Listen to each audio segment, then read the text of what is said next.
মফিজুর রহমান মজুমদার গ্রামের কেন্দ্রে গেছে দাদা দিয়ে নিয়ে ফুলগাছ দিতে আমি দিতে স্বাস্থ্য প্রকৌশল অধিদপ্তর নির্বাহী প্রকৌশল ছিলাম ঢাকা থেকে এটা উদ্দেশ্য হলো আমাকে আমার ফেরদৌস সাহেব আমার আত্মীয় হয়। উনি জাফর ইমাম স্কুলের মানে প্রতিষ্ঠাতার সভাপতি ছিল শুরু থেকে। তো উনি যখন বিএনপি ক্ষমতা আসলো হাসিনার পতনের পর বললো যে ভাইয়া আমি তো আর থাকবো না, আপনি থাকেন এখানে। সবাই বলতেছে, এলাকাতেও সবাই বলতেছে আপনাকে রাখার জন্য। তো আমি ওনারা বললাম যে আমার তো ভাই অসুস্থ, সাইডটা রিং করা, তারপরে কিডনির সমস্যা, লিভারের সমস্যা, ডায়াবেটিস, প্রেশার, এরপরে এখন আবার কিডনি একটু খুব খারাপ হয়ে গেছে গা।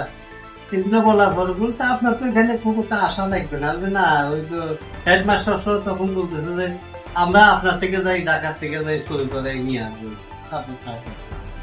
এরপরে তখন সার্টিফিকেট চাইতেছে, আমাদের সার্টিফিকেট দিয়ে তো নাকি করতে আমি ওখানে যাবো না, কথা নেই। আমার এই সভাপতি পদের দরকার নাই। আর আপনাদের সাথে আপনারা যদি রাখতে চান তাইলে এইভাবে রাখলে রাখেন, তাইলে আপনার ওই যে অফিসে মিনিস্ট্রি যে ইয়েটা নির্ধারিত করছে ওইটা বানাইছে। ওইটা বানানোর পর আবার আমি একজন ডিপ্লোমা প্রকৌশলী ছিলাম, সিভিল ডিপ্লোমা প্রকৌশলী। আমি ডিপ্লোমা সার্টিফিকেট চাইছি, ডিপ্লোমা সার্টিফিকেটটা দিয়ে দিচ্ছি এবং অফিসিয়াল মানে আমার রিটায়ারমেন্টের যে বিভাগীয় প্রকৌশলী হিসাবে ছিলাম ওইটা রিটায়ারমেন্টের সার্টিফিকেটটা চাইছিল মন্ত্রণালয়ে, ওইটাও দিয়ে দিচ্ছি। ম্যানেজিং কমিটির জন্য কি কাগজপত্র লাগে না লাগে এটা তো আমার জানার বিষয় না, আমি জানিও না। এটা তারা জানে, এই বিষয়ে আমার তারপরে আমার মানে হেডমাস্টার বললো যে আপনার তো এটা তো দেই নাই, এটা নিয়ে সমস্যা নেই, আপনি আসেন, আমি আসতেছি রাখায়, আমি আপনার সইটাই করবো। সই করার জন্য আসার সময় ফেনী পর্যন্ত আসছি। ফেনী পর্যন্ত আসার পরে মনে হয় কি এবার তারা তখন ইয়ে করছে না, যাওয়ার দরকার এখানে আমি আর দাঁড়িয়ে নেই কাজটা, আর কাছে দাঁড়ানো তাই না। এগুলো এর থেকে বললাম যে আমার কিশোরের দরকার নেই, সভাপতির দরকার নেই, আমার এই অবস্থার মধ্যে আমার এইভাবে দৌড়াদৌড়ি আমি আপনার উনি আসতে চাইছে, আসতে দেয় নাই। তারপরে আমি ওখানে যাই আমার ইয়ে করা দেখাশোনা এগুলো সম্ভব না, এটা বললে। এরপরে আমি একটা অনুষ্ঠানে গেছিলাম, অনুষ্ঠানে আমার একজন বললো যে ভাইয়া আপনি এখানে তো যাইতে পারবেন না বলে এটা নিয়ে তো সার্টিফিকেট একটু কথাবার্তা, কোনো কিছু দরকার নেই, কোনো সার্টিফিকেটের দরকার নাই। সার্টিফিকেট যেটা দেওয়া হয়েছে সার্টিফিকেট সঠিক থাকলেও নাই, সঠিক থাকলেও আমি আর ওখানে নাই, আমি আর যাচ্ছি সম্ভব না। আমি রিজাইন দিয়েছি, হিসাবে রিজাইন লেটার পাঠাচ্ছি, আমি যাচ্ছি না। আমার সার্টিফিকেট যেটা আছে এটা দুয়া করলে এটা প্রমাণ করার টাইমে তারা চ্যালেঞ্জে যায়। উদ্দেশ্য হলে বর্তমানে আমাকে নিয়ে যে মানে এটা অপপ্রচার চলতেছে। উচ্চ বিদ্যালয়ে সভাপতি পদে নিয়োগের জন্য আমাকে সমাজবাসী এলাকাবাসী রিকোয়েস্ট করার পর তারপরে আমার মন্ত্রী এমপি মহোদয় আমাকে ডাকে। আমি বলছি যে আমার শারীরিক এখন যোগ্য না, আসলে শারীরিক অসুস্থতার কারণে মাসে মাসে আসা যাওয়া অসম্ভব। তবুও উনি বললো যে আপনি দেখেন, আপনি সম্ভব হয় আপনি থাকেন, আপনাকে আমি চাই। উনি এটা বলার পরে কয়দিন পরে আমি স্কুলে আমার এই যে দেখলো হেডমাস্টার দেখলো, বললো স্যার আপনার এটা তো হয়ে যাচ্ছে।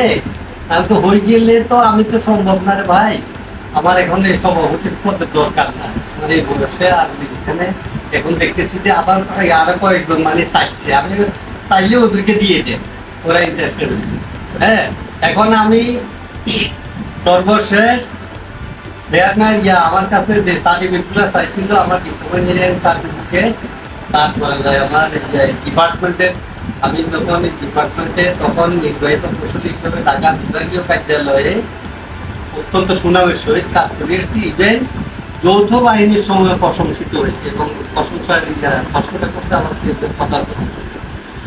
আমি এইসবগুলোতে যাওয়ার কোনো দরকার নাই, তো এইগুলোতে যাই যদি আমার সামাজিকভাবে কিছু করতে পারতাম তাইলে যাইতাম। আমি সামাজিকভাবে কিছু করতে পারবো না, এখন শারীরিক পারমিট করবে না, এই জন্য আমি যাচ্ছি না, এটা বলে দিছি প্রধান শিক্ষককে।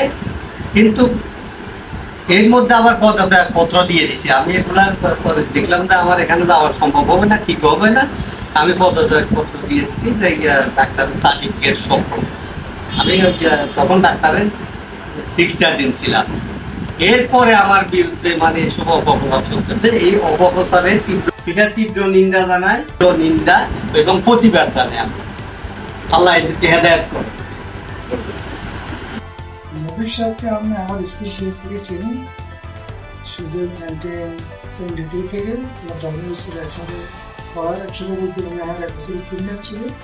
ওই সময় ওনাকে জানি, ওনার ভাগ্য পরিবারের সঙ্গে আমার ভদ্রলোক। এমনকি আমার মনে হয় যে আমাদের এলাকাতে প্রথম যে ইঞ্জিনিয়ারিং পাস করলে প্রথম নাম লেখাতে হবে খায়েশ এবং নবীর সাহেবের নাম। ওই সময় আমরা চিনি আমার ভদ্রলোক প্রত্যেকের সমাজের লোক, সামাজিক কালচার এবং সামাজিক বৈজ্ঞানিক সাথে উনি সবসময় জড়িত। আমি ওনাকে খুব ভালো সুনদৃষ্টি। ধন্যবাদ। আমার নাম গিয়াসুদ্দিন মানিক। আমার পাশে বসে আছেন উনি ইউনিয়ন মফিজ, আমার বড় ভাই। আমি ওনাকে খুব সম্মান করি, শ্রদ্ধা করি। আমি ওনাকে ছোটবেলা থেকে এসেছি, আমরা পাশাপাশি গ্রাম। ওনাকে উনি যতদূর জানি উনি একজন ভালো মানুষ। আর স্কুল সংক্রান্ত যে বিষয়গুলো, এগুলো সম্বন্ধে আমার ভালো কোনো ধারণা নাই, কারণ আমি ফেসবুকে অবশ্য লেখালেখি দেখছি, কিন্তু এই ব্যাপারে আমার আসলে খুব গভীরভাবে আমার কোনো জানা নাই। এর বেশি কিছু আর আমার তবে আমার জ্ঞান বুদ্ধি হওয়ার পর থেকে আমি আমার বড় ভাই বন্ধু হিসাবে এবং সহপাঠী হিসেবে ওনাদেরকে দেখেছি। ওনারা খুবই সম্মানী লোক, আন্দোলন ইউনিয়নের মধ্যে সুশিক্ষিত দুই ভাই, এবং সবার মুখে মুখে ওনাদের নাম ছিল। ওনারা কখনো সামাজিক কোনো কিছুর ব্যাপার তেমন মাথা ঘামায় নাই। তবে যে নামাজ ফয়জুন্নেসা দাখিল মাদ্রাসার যে ভবন সহ অন্যান্য উন্নয়ন কাজে উনি যথেষ্ট ভূমিকা রাখতেন। মাওলানা জয়নালাদ্দিন সাহেব সহ ঢাকায় আসলে আমাকেও বিভিন্ন জায়গায় খাটাইতেন। এবং জি, তো এই হিসাবে উনি অত্যন্ত ভালো মানুষ এবং সমাজসেবক হিসাবে আমি ওনাকে চিনি আর কি। বিভিন্ন সামাজিক কাজে উনি সব সময় আগাই থাকতেন, কিন্তু উনি কখনো নিজের নাম জাহির করার জন্য এভাবে করেন। উনি তো সিএমএমইউ যে বিভাগীয় এক্সিন হিসেবে দায়িত্ব পালন করছে বা অন্যান্য গুরুত্বপূর্ণ দায়িত্ব পালন করছে, তবে সুনামের সহিত করছে। ওনার তেমন কোনো আমি কিন্তু দেখি নাই। ওনার সহপাঠী বা সমাজবাসী, আমজাদার ইউনিয়নবাসী কারো কাছে এই ধরনের কোনো শুনি নেই। তবে উনি এত ভালো উদ্দেশ্যে এখানে গেছিল, কে বা কারা এই ধরনের একটা অপপ্রচার চালাচ্ছে এটা আসলে আমি জানি না কি, এখনো বিস্তারিত জানি না। তবে এটা সম্পূর্ণ অপপ্রচার এবং হীন উদ্দেশ্যে এই ধরনের এগুলা না বিরত থাকার জন্য আমি সবাইকে অনুরোধ করবো। বিষয়টা আসলে এটা নিন্দা জানাই। এই ধরনের ইয়ে থেকে আমাদের বিরত থাকা উচিত, নাইলে আসলে কোনো ভদ্রলোক এইসব সামাজিক কাজে আগ্রহী হবে না। এই জন্য আমাদের সবাইকে এইসব বিষয়ে সচেতন হওয়া উচিত। উনি তো ওনার কোনো ব্যক্তির স্বার্থে এখানে যায় নাই, আমাদের ইউনিয়নের স্বার্থে, সমাজের স্বার্থে, স্কুলের স্বার্থে আমি মনে করি সবাই অনুরোধে গেছে। সেখানে ওনার কোনো ব্যক্তি স্বার্থ ছিল না। তারপরেও এটা নিয়ে সামাজিক যোগাযোগ মাধ্যমে যে ধরনের প্রতিক্রিয়া দেখাচ্ছেন, এগুলো আসলে আরো একটু চিন্তা করে করা উচিত বলে আমি মনে করি। আমাদের কৃষ্ণবাবু গ্রাম, ভাইয়াদের বাড়ি হলো তারাকসা। যদিও তারাকসা ভাইয়াকে আমি ছাত্র জীবন থেকে চিনি। ভাইয়া একদম ভদ্রলোক, ওনার বড় ভাই এটা খায়েস ভাই, অত্যন্ত জেন্টল মানুষ। ওনারা পারিবারিকভাবে লোক। তো আমি যতটুকু জানি ভাই যথেষ্ট জেন্টার, যথেষ্ট ভালো। আমি ধরেন আজ থেকে অন্তত 15 বছর আগে এই বনস্থিতি আমি আমার বাসা ছিল, ভাইয়ের সাথে আমাদের একটা পারিবারিক সম্পর্ক মতন। তো সেই হিসাবে ভাইকে কখনো দেখি না ভাইয়া কোনো অসামাজিক কোনো কাজের সাথে ছিল, সবসময় সামাজিক কাজের সাথে সম্পৃক্ত ছিল, এলাকার সাথে সম্পৃক্ততা ছিল, উন্নয়নমূলক কাজের সাথে সম্পৃক্ততা ছিল। তো সব মিলিয়ে ভাইয়া আমি আসলে একজন ভালো মানুষ হিসেবে ভাইয়াকে গণ্য করি।